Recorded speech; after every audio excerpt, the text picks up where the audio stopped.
Hey, Steve Katie here, and now I'm going to walk you through the statement of purpose, the application statement of purpose. And here are the instructions that you're looking at on the screen. I'm looking at the screen over here. And the first thing is that the length of this is 1,000 to 1,500 words, maximum 2,000 words, addressing the questions below that I'll discuss with you. Format this as a mini paper with a cover page, references as appropriate. Use APA formatting. See the references down below. If you scroll all the way down, you'll see a page of resources for you to help you with that. And use, like I said, the APA formatting and provide an introduction, then address the questions, state each question as a subheader with your answer, and then you move into a conclusion.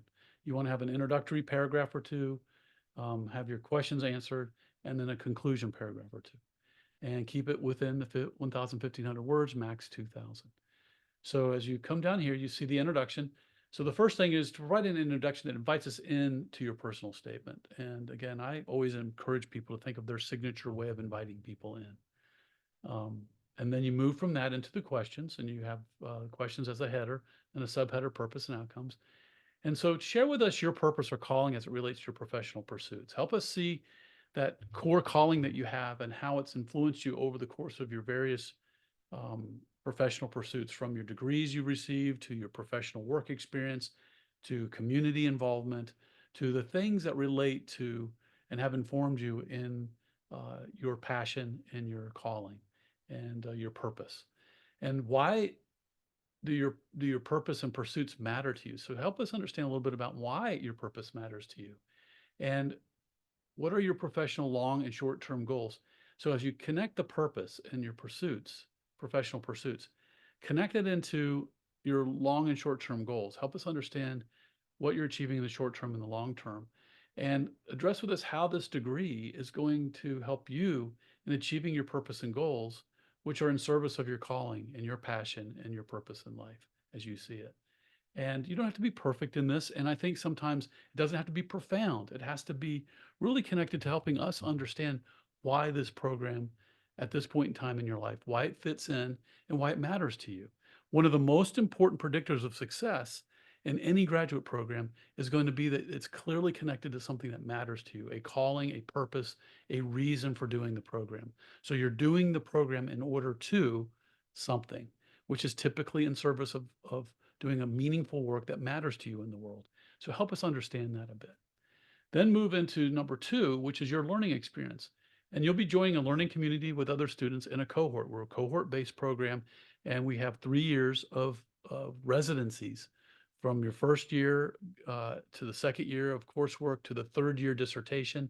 We continue to have residencies with your cohorts and support and scaffolding your structured learning experience throughout the entire time to help you get to success and help you graduate. And so here we'd like to know is what's one strength you bring to the learning experience? You can state more than one, but at least one strength that you bring to the learning experience. And share one area where you desire to develop and grow from the learning experience. And give us some examples, elaborate and tell us more about that and what it would look like and how you see it unfolding within the context of the doctoral program, what your hopes are for the doctoral program in terms of what you can bring to it, but also what you hope to get from it in your personal and professional growth and development and your learning. So that moves us into the third area, which is a topic. And this is the topic that you might pursue. If you knew what your topic would be for your dissertation, what might it be? This is not a requirement that you actually do your dissertation on it. This is not a requirement that you have to pursue this all the way through the doctoral program. This is a starting point. Just what is that thing that you're most passionate or interested in about? What's that thing or that cause in the world that you want to get this degree to help you address? And what is that topic that might be related to this and the topic that you might want to research? And again, it doesn't have to be what you will eventually do for your dissertation. It's not that.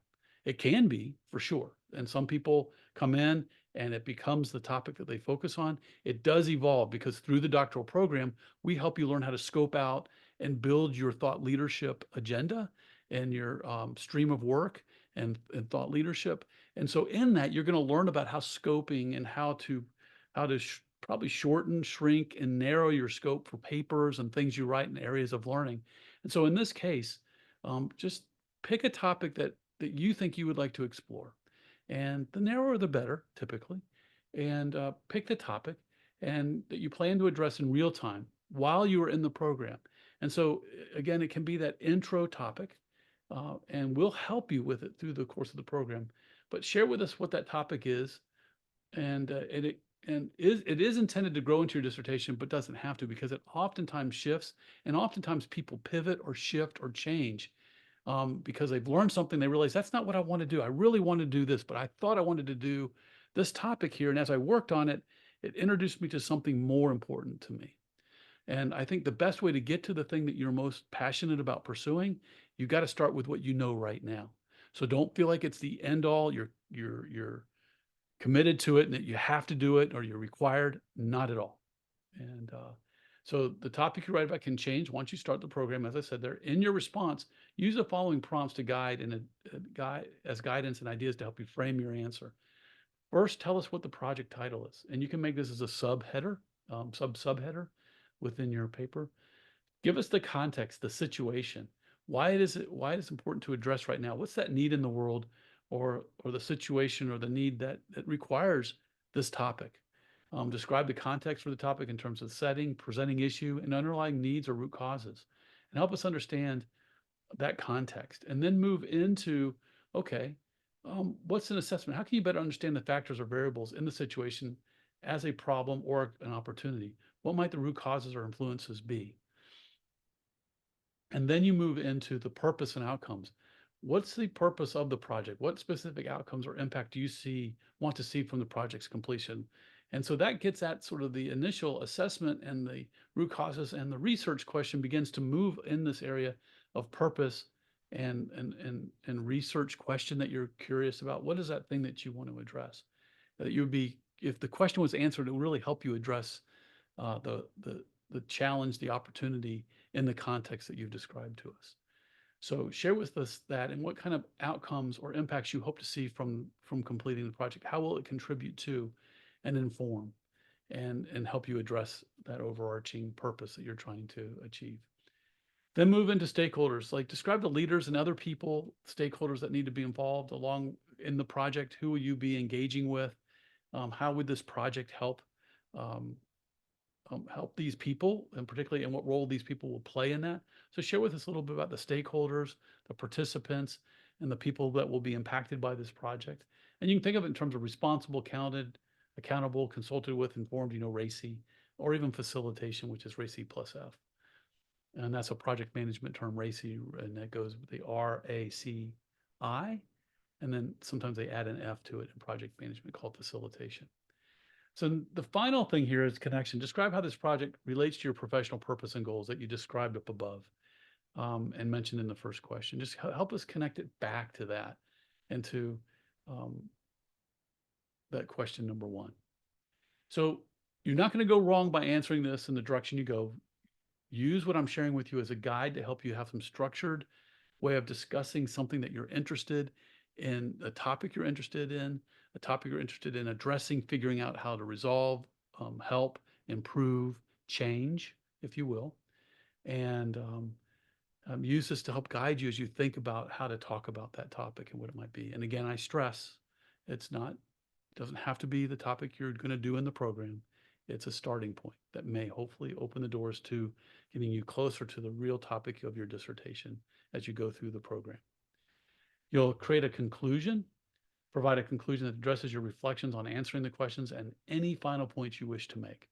And think of this, there's a thing called the ladder of abstraction, which is, it's a higher level. So if you, by answering all the questions, how are you different from writing this? What are your reflections on how you have, or what you have learned from just answering the questions? So reflect on the experience of answering all the questions together. Sort of let's step back and reflect on answering it and give us any final points you wish to make. Then you provide references using the APA format. And here's your example template here. And you can go through, and I just have the page one is your statement of purpose, title page, doctorate, application, applicant's name, email address, date. Then page two and onward is your introduction. then an introduction paragraph, questions, and then you have your topic areas and answer the questions in these 3 areas, a conclusion, and your references. If you scroll down here, you'll see writing resources that are provided. You'll find these will help you throughout the entire program. So these is good to put in your pocket, in your toolkit. You'll find these are really good recommended resources, websites, and other types of resources, as well as recommended videos for you. And again, as always, if you need anything, want help, reach out. We are glad to help you. We are so excited that you're interested in the program, that you're filling out the application. Truly is an honor for me to be in the role that I'm in, and it's an honor for me to be a part of your learning journey. So with that, bye for now, and I look forward to seeing you soon.